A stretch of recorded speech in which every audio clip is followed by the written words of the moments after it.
The wealthy man's son had never taken a step until the moment his father discovered the housekeeper in an extraordinary situation. Life holds moments when we feel that everything is within our reach, that with sufficient determination and belief, we can chart every aspiration. These were the formative years of Destiny Williams, a young African-American woman from Brooklyn's tough neighborhoods who always trusted that hard work could transform her family's destiny. Destiny envisioned graduating, securing steady employment, purchasing her mother a modest home and funding her younger brother's education. Each morning brought her jogging through tight streets, gazing at the sky and soot between weathered brownstones, quietly vowing never to surrender. She collected discarded publications from train stations and participated in 3 church programs. Every minor achievement laid groundwork for a brighter tomorrow, yet destiny rarely follows a straight path. During one freezing winter evening, everything crumbled. Destiny's father, the person she respected most, died from a sudden stroke, abandoning her mother and brother to survive independently. A household that had barely managed financially now tumbled into crushing debt. Hospital expenses for her mother, educational costs for her brother, and overdue bills accumulated like towering peaks.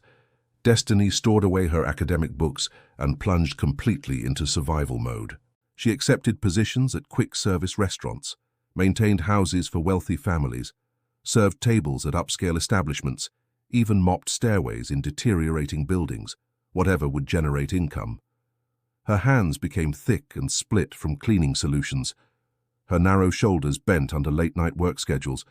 Nevertheless, she endured everything without protest, understanding each earned dollar provided life-saving support for her mother and brother. As life's burdens intensified, Destiny felt caught in an endless spiral. Evening after evening, she positioned herself beside the small window of her cramped home, staring at the isolated stars above the metropolis, seeking any sign of hope. Her childhood aspirations, once brilliant enough to illuminate her spirit, were now buried under obligations, financial hardship, and anxiety. Then one crisp, late autumn day, precisely when she believed her hope had extinguished, opportunity emerged from the most unlikely source. Mrs. Ruth, the elderly woman next door whom Destiny occasionally assisted, appeared at her entrance. "Destiny, sweetheart," she announced, "I'm aware of a prosperous household on the Upper West Side seeking a live-in caretaker and childcare provider. The compensation is generous, though their child presents unique challenges. His mother died recently, and since then he hasn't communicated or walked. If you require employment, I could recommend you." Destiny paused. She had never imagined herself serving the affluent, particularly while carrying her family's responsibilities, but the rent was past due. Her mother was sick, and her brother's prospects remained uncertain. Having no alternative, she agreed, her heart racing with uncertain fear. Still, she offered Mrs. Ruth a thankful smile. The following morning, Destiny wore her worn jacket, packed a homemade meal in her faded bag, and boarded the uptown train. The car swayed with weary travelers, each absorbed in their private struggles. Destiny pressed her face against the glass, watching graffiti-marked neighborhoods transform into sparkling towers, business professionals, and lines of polished vehicles. Upon stepping onto the Upper West Side pavement, it seemed like a different universe.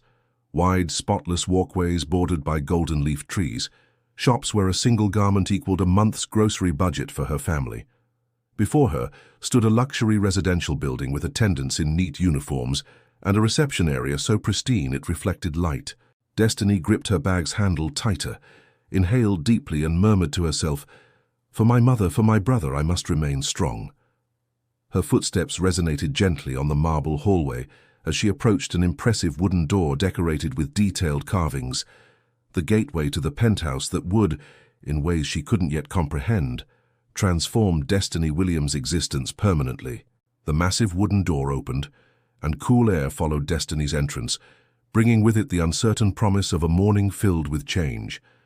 She crossed inside, her pulse pounding, not just from nervousness, but from the sharp recognition of how insignificant and misplaced she felt in this foreign environment. The polished marble flooring mirrored the sparkle of the crystal light fixture suspended from the towering ceiling, each step echoing like a musical note in an elaborate symphony. Glancing upward, she discovered herself in a magnificent entrance hall so flawlessly organized it appeared unreal. Artwork displayed in exact balance, a luxurious dark grey velvet carpet extended toward an electric fireplace glowing softly in one corner, and carved white flowers stood in immaculate containers, every bloom perfect. Next to a curving spiral stairway sat an antique grand piano, its polished surface gleaming like mirror, a quiet testament that here, destiny might as well be a grain of sand. This Upper West Side sanctuary, previously glimpsed only through magazine pages or on her damaged phone display, now revealed itself in vivid reality. Expensive automobiles passing beyond the arched windows, premium boutiques across the avenue, and well-dressed shoppers moving in and out with casual assurance. Destiny tightened her hold on her bag's strap, palm damp with perspiration. Momentarily, she noticed her image in a nearby mirror, a thin black girl in a threadbare coat, hair pulled back in a hasty bun, a solitary brushstroke within this masterpiece of luxury. In that instant, she experienced not merely displacement, but a fundamental fear of the unspoken expectations woven into every surface and breath of this residence. If I damaged one of those vases, I'd owe more than 3 months' rent, she thought, her throat becoming dry. Before her anxiety could escalate further, a composed, gentle voice called from the corridor. "You must be Destiny, correct?" It came from Mrs. Lorraine Blake, a woman with short silver hair and steely grey-blue eyes that conveyed both knowledge and command. Dressed in understated elegance and holding a leather journal, she moved with the confident grace of someone accustomed to managing every aspect of her life. Yet her smile toward Destiny felt warmer than anything else in the house. "Please enter," she said. "I've been anticipating your arrival. Don't be concerned. Once you adjust, everything will be fine." That tone and those eyes calmed some of Destiny's anxiety. Still, her steps remained cautious as she passed from item to item, as if fearful of disturbing an unspoken reverence. Mrs. Blake guided her through the hallway. "This penthouse was designed by my son, Matthew. He's fixated on perfection. You'll understand soon enough." The words fell like a gentle caution. Destiny chose not to probe further, but stored them in her memory. Upon reaching the living room, Destiny was struck by a cold stillness radiating from its slate-grey walls, penetrating each expensive piece.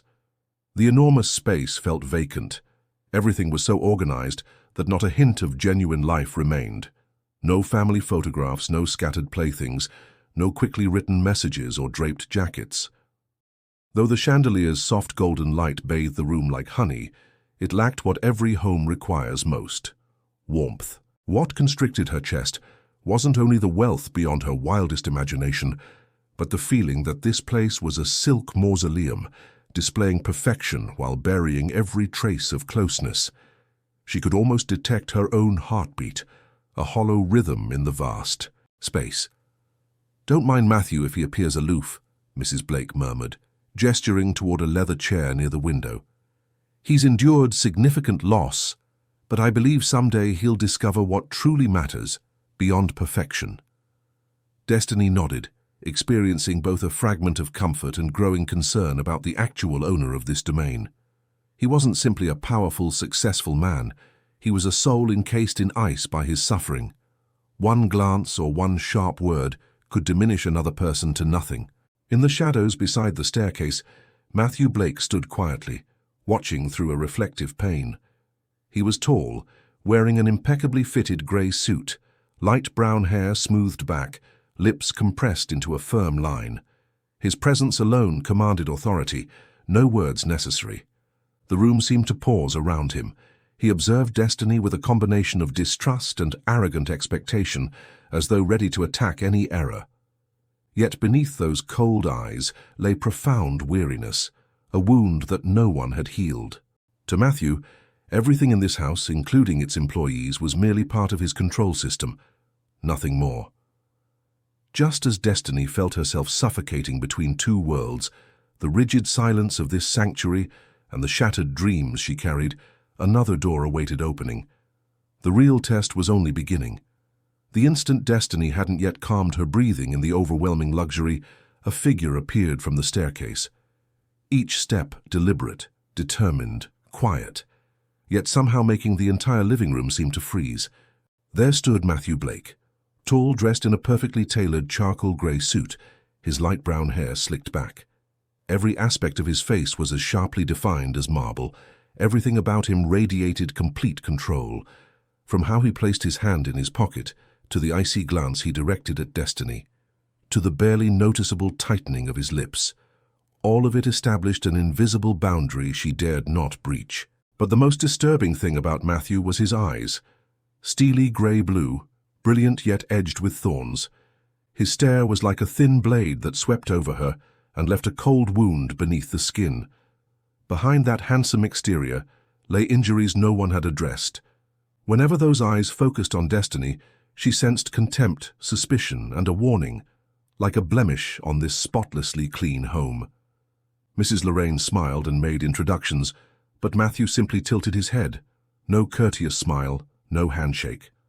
He didn't pose Destiny a single question, only evaluated her from head to toe, assessing her suitability for this sacred space. "If Mother selected you, it must be acceptable," he said evenly, almost without emotion. "Just ensure you don't create complications." Each word from Matthew sounded simultaneously like a greeting and a concealed threat to her presence here. Destiny straightened her shoulders, refusing to look down. She met Matthew's eyes for one steady moment, enough to perceive not only his coldness, but the deep scar beneath. Someone who once loved too intensely, now wielding power and regulations to protect his own pain. She offered a small, calm greeting. "Hello, Mr. Blake, I'm Destiny. I'll do my best." Matthew didn't respond. He turned back to his mother to inquire briskly about schedules and safety protocols, then vanished down the hallway into his office. The door closed with a sharp click that echoed through the room, an unbreakable barrier. The atmosphere felt heavier afterward. Destiny understood. To Matthew, she was merely a replacement housekeeper, valuable only for maintaining order and cleanliness here. He didn't trust her, didn't care where she originated or what dreams and sorrows she bore. To him, Destiny was an object that could be discarded the moment she made a mistake. A mixture of anger and hurt rose in Destiny's chest. She remembered her father's words. "No matter how others perceive you, walk with confidence. No one can steal your worth unless you allow them to." She promised not to shed a tear, not to let herself be diminished, even in this frozen mansion. Yet, Destiny's very presence, the stark contrast of a young black woman from Brooklyn in Matthew's world, quietly disturbed the long, dormant waters here. Every time she moved about, cleaned, cooked, or simply shared a gentle word with Mrs. Lorraine, Matthew sensed a strange imbalance, as if a single brushstroke of color had disrupted his meticulously controlled grayscale painting. He was irritated, but couldn't stop observing her. Her steady patience and hopeful eyes became both his suspicion and his confusion. How could someone like Destiny dare to enter his realm, where he was accustomed to establishing boundaries and pushing everyone away, especially anyone perceptive enough to see that beneath his proud mask lay a fragile, wounded soul? From that moment, a silent conflict began.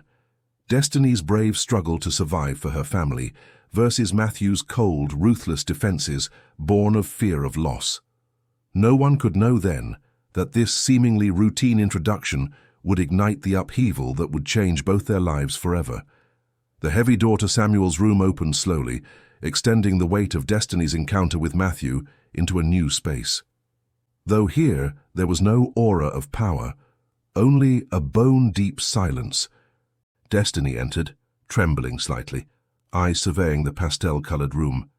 Every item arranged as neatly and artfully as in an expensive magazine layout. The spacious room filled with natural light, streaming through a large window overlooking the park.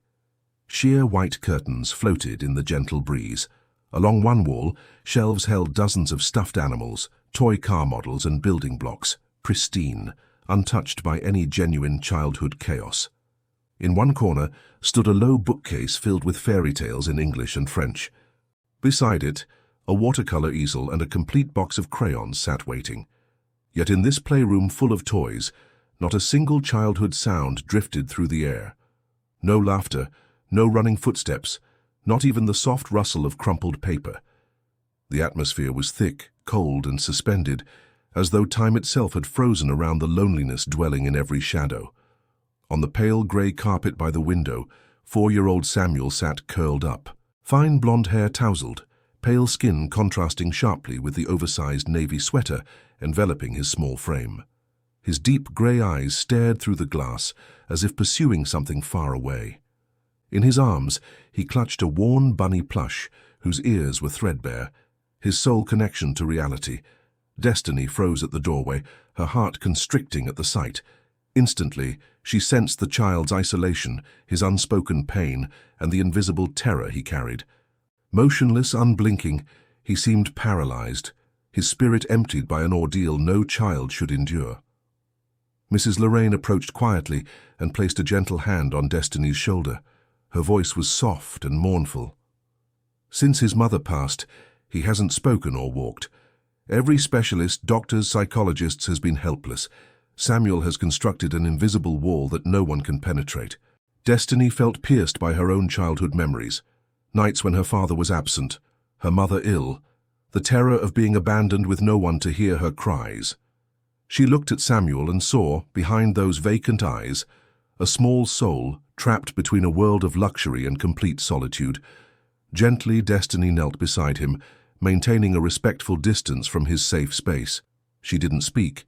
Instead, she placed her bag on the floor, retrieved a worn fairy tale picture book, and began turning its frayed pages. In a low, soothing voice, she recited the stories her mother once told her, letting the words embrace Samuel like a gentle lullaby. He didn't glance her way. His body remained rigid, his grip on the rabbit tightening. Yet, Destiny didn't give up. She stayed for a long while, gaze fixed on Samuel, offering the only warmth she could in this storybook, beautiful yet ice-cold room. From outside the doorway, Matthew watched in silence. His expression was heavier than usual, filled with both irritation and helpless despair. He observed Destiny and Samuel, two souls from different worlds, each imprisoned by their own invisible barriers, and felt a stirring of discomfort he couldn't identify. The silence stretched on, seemingly unbreakable, but Destiny recognized that this quiet wasn't emptiness. It was a suppressed cry for help, a fragile spirit yearning for a patient hand. Deep in her heart, she understood that pain all too well. She too had been a child unheard, unnoticed, unreached. And in that moment, Destiny vowed quietly to herself that no matter how long it took, she would find a way to bring Samuel back to life, whether through a single blink of connection, a tiny smile, or the softest, most reassuring touch of her hand. From the very moment Destiny stepped out of Samuel's silent room, she knew the real battle was only beginning, and that her greatest opponent wasn't the loneliness of a frightened child, but the invisible walls built by adults. Walls that Matthew Blake had reinforced more firmly than anyone. Each morning before sunrise, Destiny rose and moved through the house like a shadow. She polished every walnut tabletop, dusted each bookshelf, buffed every corner of the cabinets, meticulously rearranged the plush toys, inspected bed linens and curtains, even smoothed the tablecloths until each fold lay perfect. Whenever she heard Matthew's footsteps descending the stairs, the air in the mansion seemed to grow colder, heavier, as if his presence drained warmth from the walls. Matthew never offered a good morning. Instead, he watched her with an evaluating gaze, sometimes as icy as winter wind, sometimes a casual glance that masked razor-sharp scrutiny. A single speck of dust, a stray drop on the kitchen counter, or a spoon left slightly askew could prompt one of his cutting reminders. How long did you leave that floor cleaner on the wood? The dishes in the dishwasher aren't dry. Check more carefully next time. Samuel's food needs finer cuts. Don't change the menu without permission. Each petty comment accumulated into an invisible weight on Destiny's shoulders, keeping her in constant vigilance, never knowing when one misstep might cost her the job. Getting near Samuel proved even more challenging. Whenever Destiny tried to sit beside him, he either retreated further into his own world, or Matthew would reappear unannounced, eyes narrowing in suspicion and frustration he didn't even recognize in himself. At times, if she lingered too long telling a story, or sang him a lullaby too softly, Matthew would step in with a curt frown. "Leave him alone. Don't complicate things. Let the doctors handle it." Matthew's need to control extended far beyond the kitchen, cleaning, or Samuel's daily routine. He'd patrol the house, checking every cupboard and trash bin, demanding to know why she chose one brand of soap over another. Not a day passed without Destiny feeling under the microscope, judged like an outsider clinging to ground that was never hers.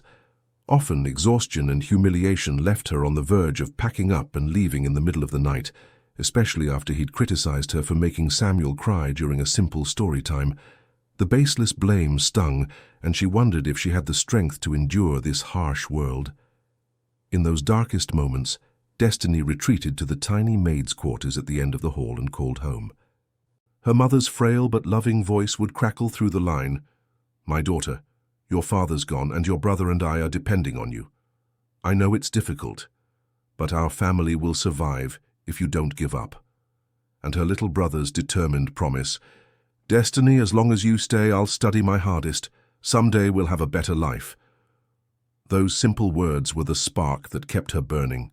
She knew that if she could just hold on, if she refused to let Matthew's coldness extinguish her hope, things might yet change. But each day brought new trials.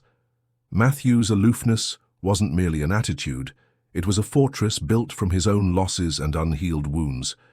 Destiny sensed it in every sigh he thought no one heard, in every tight line around his eyes when he believed she wasn't watching. Once she overheard him on the phone in his study, his voice rough as he spoke of Samuel. "No, my son doesn't need friends. He'd stick to the treatment plan and don't ask about his mother again."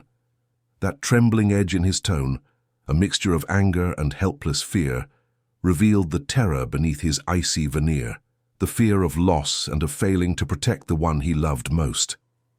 Destiny realized then that her presence, a poor black girl from Brooklyn, was the one unpredictable element in Matthew's carefully ordered world. It made him uneasy, compelled him to scrutinize and test her, hoping she'd quit on her own so he could seal his private domain forever. But Destiny, with her quiet resolve, her growing bond with Samuel, and her love for the family she'd left behind, chose to stay. To face those stifling days and the relentless coldness of Matthew's gaze, because deep down she believed that even the firmest walls could be broken. The days blurred together in the penthouse like frozen moments. Every movement, every breath, every sound seemed to slow under the weight of the invisible pressure that Destiny felt so keenly. The suffocation came not only from the endless repetitive chores, but from a growing fear in her heart. The fear that she would never truly reach Samuel.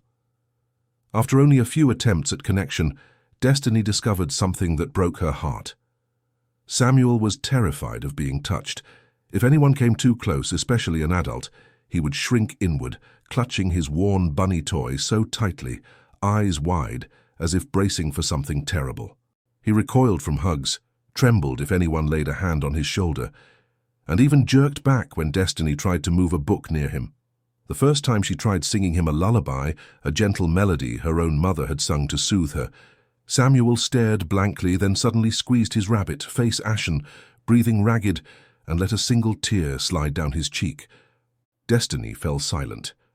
She understood that Samuel didn't hate her. He was just afraid of anything tied to adults, of the closeness every child deserves yet had never experienced. As soon as Matthew heard the faint song drifting from Samuel's room, he appeared, face hardening as if he'd just caught a grave mistake. "What are you doing? Nobody needs lullabies here. Don't take the liberty of consoling or changing anything." "I only wanted to help Samuel feel more comfortable." "Just follow the doctor's orders. Don't bring your own emotions in here." His gaze cut like a blade, cold and tinged with frustrated anger. For Matthew, control wasn't merely habit. It was his only defense, the armor he'd built around unspoken losses. In his eyes, any small change posed a threat to the fragile world he'd constructed for his son and for himself. From that point on, Destiny's every move was micromanaged. She could read only certain short stories, allow Samuel to play only with toys Matthew had pre-approved, and stay in his room only during strictly set hours. If anyone else entered, she had to leave immediately. Even meal preparation was bound by a rigid menu, no creativity allowed, not even a star-shaped apple slice. Yet the worst part wasn't the rules. It was witnessing Matthew terrify Samuel to the point of shaking. One weekend afternoon, Samuel accidentally spilled orange juice on the rug. A tiny mishap, but Matthew stormed in, eyes dark, voice sharp. "Samuel, how many times have I told you to be careful? This room isn't for destroying." The boy panicked, curling in on himself, lips quivering, hands over his head as if bracing for a storm. Destiny rushed forward to shield him, but Matthew's glare stopped her cold. "Step back. We don't need any heroes here." Samuel's soft sobs filled the air, barely a sound yet choked in his throat. Destiny felt helpless, watching the man who seemed impervious to pain become the very source of the boy's greatest fear. Tears welled in her eyes, but she turned away, biting back the words she knew would change nothing. That night in her small room at the end of the hallway, Destiny sat by the window staring into the darkness. She was no longer strong. Tears soaked her pillow as the helplessness, anger, and sorrow of seeing Samuel so terrified twisted in her chest. She wondered if she truly had the strength to see this through, because it wasn't just Samuel who needed saving, but Matthew, trapped in his own psychological darkness where control only shattered things further. Then, from the depths of her childhood memory, her father's voice whispered, "Sometimes light comes only when you dare to step through fear. No one can save you but yourself." Destiny wiped her tears and made a silent vow. Tomorrow she would begin again, refusing to give up, because if no one stayed by Samuel's side, who would lead him out of this darkness? The next morning, Destiny awoke early as always, her eyes still puffy from tears, but her face firm and determined, with not a crack in her resolve. She slipped through the silent hallway, rain pattering against the windows, shrouding New York City in a heavy grey haze. Inside the penthouse, every sound seemed muted, and the air thick with nameless weight. But within, Destiny burned a small flame, an unspoken stubbornness no hardship or tears could extinguish. She thought of Samuel's ashen face and the way he closed his eyes whenever adults raised their voices. His fear mirrored the child she had once been, the child who waited for someone brave enough to stay and truly care. That morning, after finishing her chores, Destiny entered Samuel's room as usual. He sat by the window, clutching his old bunny, eyes fixed on the rivulets of rain sliding down the glass. In days past, Matthew's constant warnings, controls, and rules had kept her hesitant, but today, beneath the downpour outside, Destiny felt a clarity. If no one dared to break this cycle, Samuel would remain trapped in his icy cage forever. Gently, she pulled a small, bright green hand puppet, a goofy dinosaur she'd saved up to buy at a flea market, out of her coat pocket. Keeping a respectful distance, she spoke softly. "Hey there, anyone up for a dinosaur story today?" Samuel didn't turn around, but Destiny pressed on. She began to tell a tale in a silly voice, making the puppet dance and roar in ridiculous fashion, until with a sudden slip, the dinosaur tripped on a banana peel and fell flat on the rug, flailing its arms as if in pain. "Oh no, dinosaur slip! Ouch!" She let out a playful whimper, then had the dinosaur struggle to its feet, grimacing, and shuffle toward the bunny Samuel held. And then it happened. Soft as a breeze through a cracked door, as small as a raindrop falling in silence, Samuel let out a tiny laugh. At first barely more than a breath, then a genuine little chuckle. His eyes widened, a faint spark of joy lighting them, though his lips pressed together as if afraid to cross some unseen boundary. Destiny held her breath, daring nothing more than a gentle smile. She kept up the puppet's antics, this time staging a dramatic tumble into the bunny's lap, and they all laughed together. Samuel covered his mouth, but couldn't hide the little shakes of his shoulders. Joy, however fleeting, had reached him. In that laugh, Destiny knew she'd cracked the thickest shell around his heart. What Destiny didn't realize was that outside the door in the dim hallway, Matthew Blake had been standing silent for some time, leaning against the wall, rigid. He peered through the narrow opening. That tiny laugh echoed farther and louder than any sound in the house had in over a year. For the first time in a long time, Matthew felt a wave of confusion. Astonishment mingled with doubt, equal parts joy and fear. He dared not step inside. Part pride, part disbelief that a mere housekeeper he had always dismissed could touch his son's heart with something so simple. Deep inside, tumultuous questions surged. Had he been wrong all this time? Were his rigid rules and strict control the very barriers driving Samuel further away? Silently, Matthew turned and walked away, carrying those tangled emotions with him. He didn't know whether to feel anger, relief, or shame. His long-hidden weakness and helplessness laid bare by a brief, innocent laugh. But for Destiny, that moment planted a seed of hope. In the penthouse's oppressive gloom, a sliver of light had finally pierced through, fragile yet not easily snuffed out. She didn't expect a miracle, but she knew this. As long as she persevered, as long as there was laughter, there would be a chance to free Samuel from his lonely cage. The moment Destiny's door clicked shut behind her, tears still wet on her cheeks, the penthouse grew even heavier. Tense silence spread through every room, like the onset of the longest night. Destiny felt all her hard-won efforts slipping away in an instant, every fragile hope swept aside by a cold, merciless storm. But in that stillness, Mrs. Lorraine, who had watched silently until now, decided she could stand by no longer. She strode into Matthew's study, where he stood alone by the window, shoulders trembling with anger or exhaustion.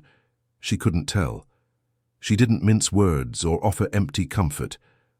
"Matthew, you think you're protecting Samuel by controlling everything, but you're really punishing yourself and pushing your son further from the love he needs most."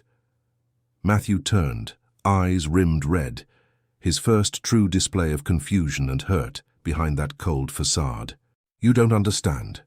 If anything happens to Samuel, if I lose him like I lost Anna, I wouldn't survive." Mrs. Lorraine stepped closer, placing a firm, gentle hand on his shoulder. "Your fear has made you a stranger to your own son. Samuel needs a father who dares to love, not a warden. Sometimes the only way to become stronger is to admit you're weak."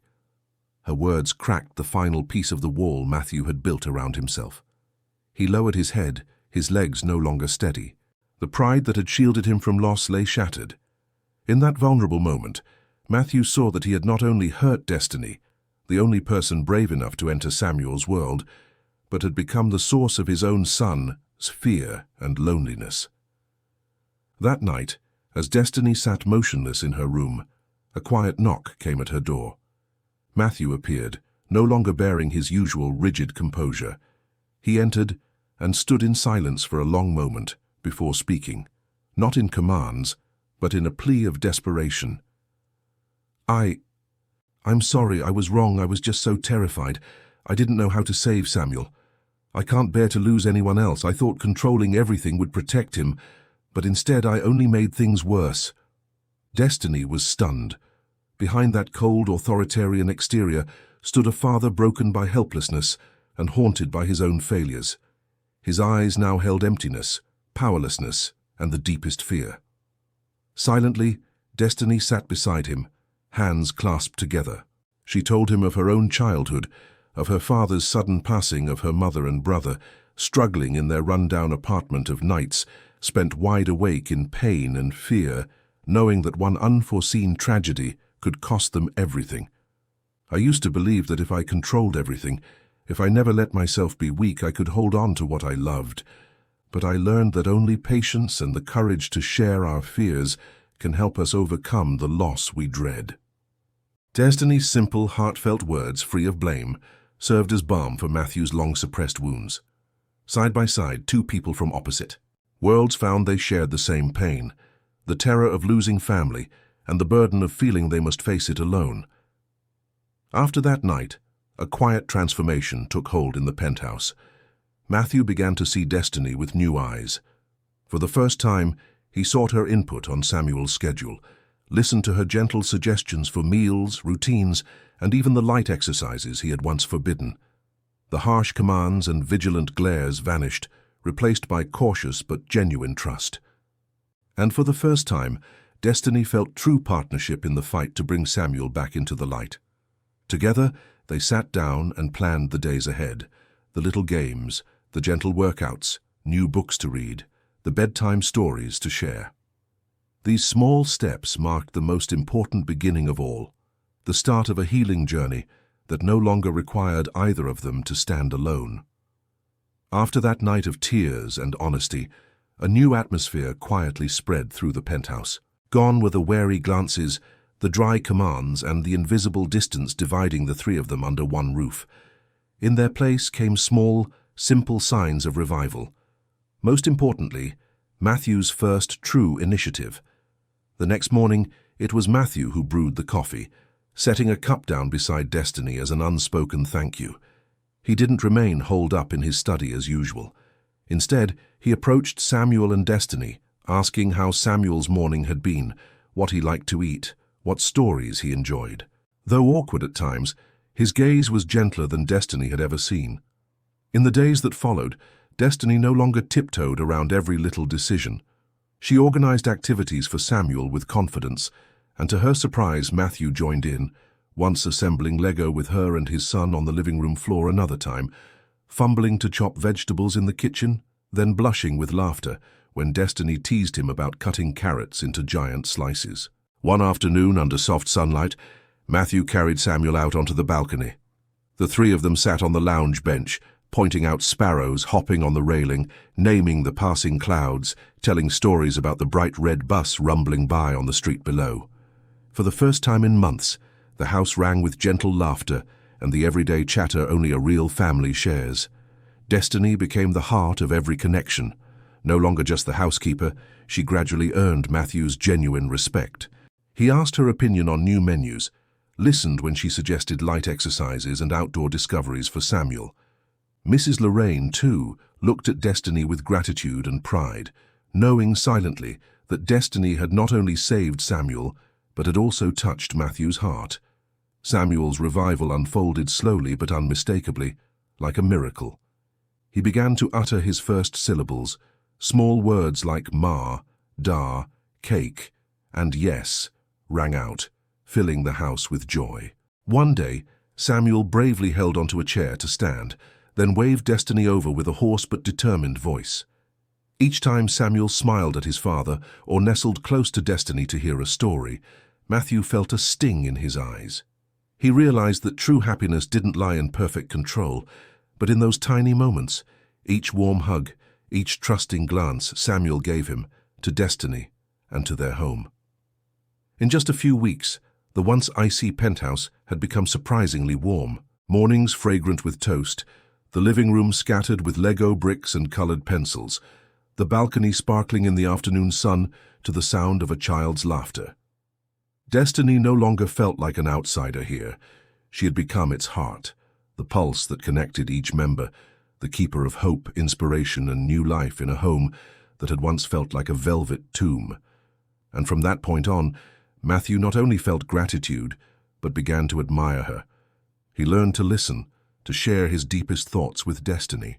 He understood that the journey to bring Samuel back and to heal their family truly began when they dared to trust, to put aside fear and pride and reach out for one another's hand.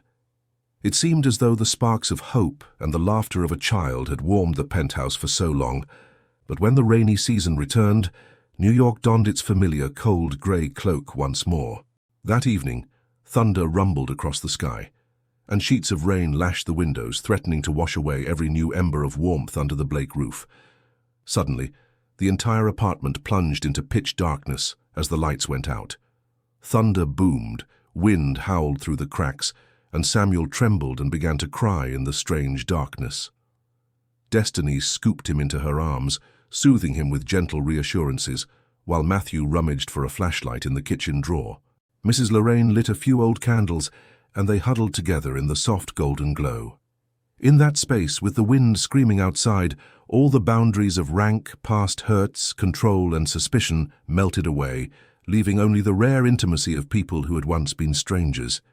After his tears spent themselves, little Samuel nestled into Destiny's lap, his hiccuping sobs fading into sleep. Matthew sat beside them in silence for a long time, his grey eyes reflecting the exhaustion of someone who'd fought inner storms for far too long.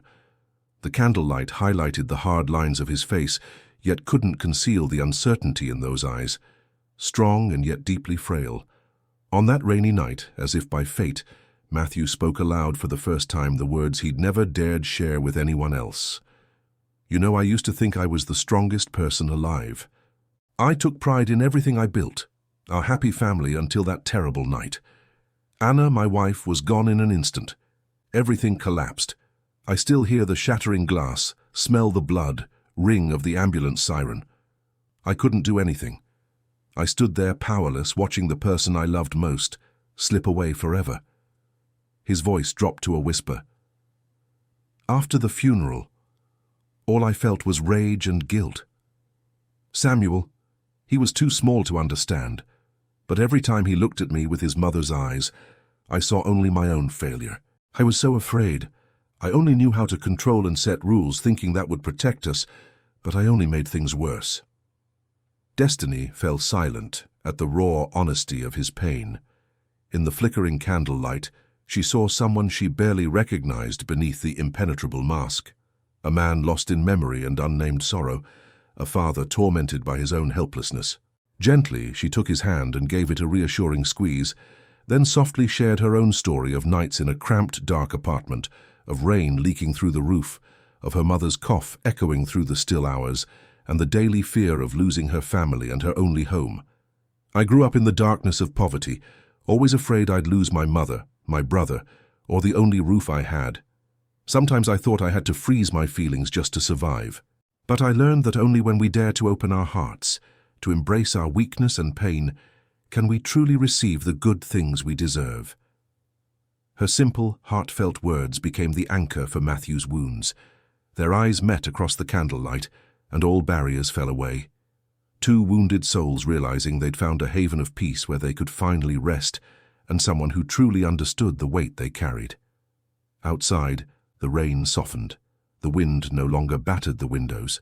Inside the apartment, that newfound closeness became an unspoken promise.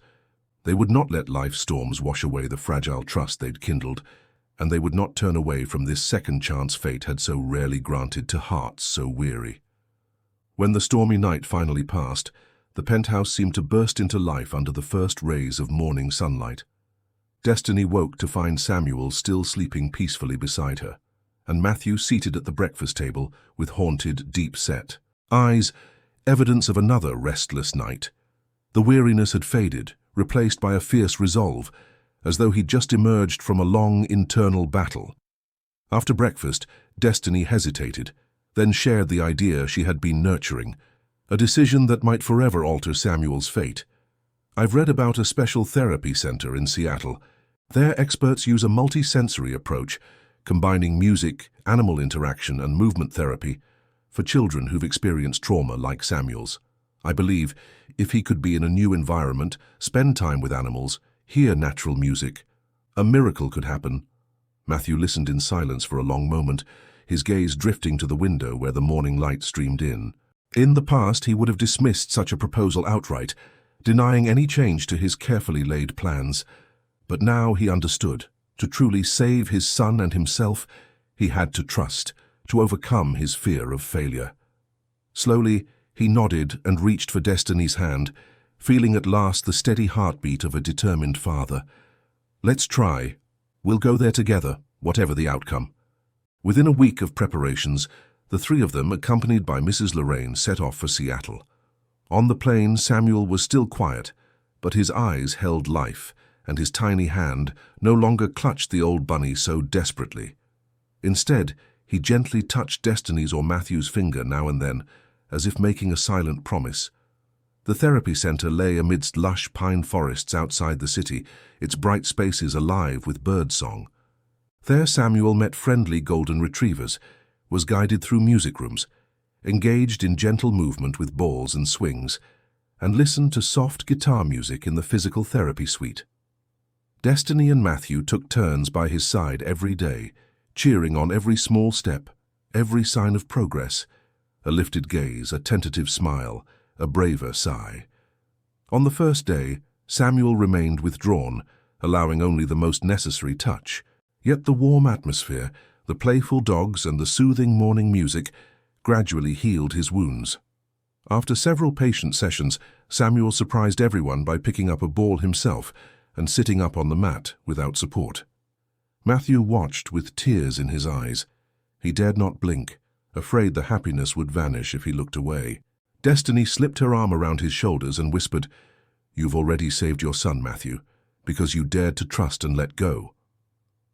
By the 10th session, in the golden Seattle afternoon light, Samuel suddenly rose, wobbled a few steps, and looked toward Destiny and Matthew with bright, shining eyes. Then, in a trembling voice that filled the room, he whispered, "Mommy." At that moment, Destiny and Matthew both burst into tears, tears of joy, faith, and the reward for all their silent efforts. Samuel ran into Destiny's arms first, then clung to Matthew, calling out again, "Mommy, Daddy." In that cry, years of hurt, anger, fear, and guilt were washed away. Samuel had not only found his voice, but he had also given Destiny and Matthew a new beginning, the chance to be true parents, to start over, to live authentically with love and emotion. For Destiny, Samuel's first mommy was the miraculous proof of perseverance, compassion, and unbreakable hope. For Matthew, it was liberation, the greatest forgiveness for past mistakes, and the miracle that allowed him to let go of all control and open his heart to life's greatest gift. And in that instant, the therapy center ceased to be a distant institution. It became the home of three souls, once lost and wounded, now reborn together. From the moment Samuel called Mommy in that Seattle therapy center, the three of them were never the same.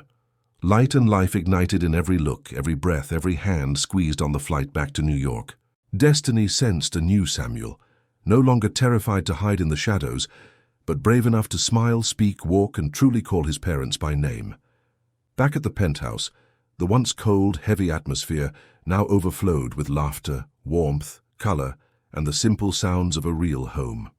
Mornings found Samuel racing around the living room, his little feet clicking on the hardwood, then scrambling onto a chair to demand that Destiny read him a story, that Matthew draw superheroes, or that Mrs. Lorraine water the balcony plants. The walls of control had fallen. In their place were framed drawings taped up everywhere and soft music playing every evening as the family dined together. Matthew, once a man hidden behind a hard, emotionless shell, now paused to listen, to hug his son, and to share every small worry or joy with Destiny. He began planning family picnics, preparing weekend breakfasts with his own hands, even baking cookies, albeit messily to Destiny's teasing laughter as flour scattered across the floor. The closer they grew, the more Matthew realized that happiness isn't about control or avoiding pain, but about opening your heart, facing it, and forgiving yourself and your loved ones. He was grateful to Destiny, not only for saving Samuel from the brink, but for teaching him again what hope, forgiveness, and new beginnings really mean. One spring afternoon, when lavender blooms filled the market stalls, Matthew led Destiny and Samuel to a small white house in the northern suburbs. It had a welcoming porch, fields of pale purple flowers, and a broad yard where Samuel could run freely under the sun.